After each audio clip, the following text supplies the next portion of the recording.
పంచభూతాల్లో శివుడే ఉన్నాడు అని చెప్పినప్పుడు ఆ శివ అంటే పంచభూతాల నుంచి శివుడే రక్షిస్తాడు.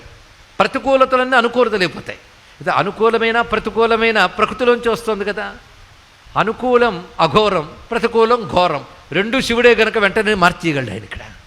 అందుకే వజ్రాయుధాన్ని కూడా పూలదండ చేయగలడు, అగ్నిలో పడిస్తే మంచుగా మార్చగలడు, సముద్రాన్ని భూమిగా మార్చగలడు, విషాన్ని ఇస్తే అమృతంగా మార్చగలడు. విషము దివ్యాహారము ఎన్నగా అవనీ మండలి లోపలన్.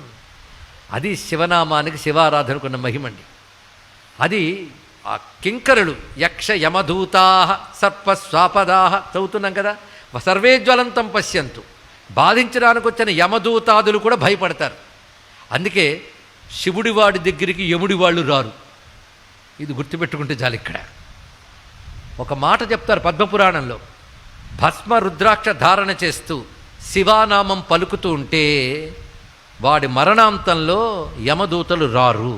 ఎందుకంటే వీడు మా క్యాండిడేట్ కాడు అనుకుని వెళ్ళిపోతారట. వెళ్ళుకుని తెలుసుకున్నాడు. ఏది ఏ సాధన లేకుండా భస్మ రుద్రాక్షలు పెట్టుకున్నా, అందుకే ఏదున్నా లేకపోయినా బొట్టు పెట్టుకోవడం అలవాటు చేసుకోవాలండి. ఇక్కడ వైష్ణవ సంప్రదాయంలో ఉన్న వాళ్ళు అది పెట్టుకోండి, శైవ సంప్రదాయం వాళ్ళు ఇది పెట్టుకోండి. స్మార్త సంప్రదాయంలో భస్మధారణ ఉంది. ఎందుకంటే భస్మము స్మార్తము వైష్ణవము కాదు, వైదికం. తెలుసుకోండి. ఇక్కడ ఎవడ యజ్ఞం చేసినా చివరికి మిగిలేదు భస్మమే. దాన్ని ధరిస్తారు.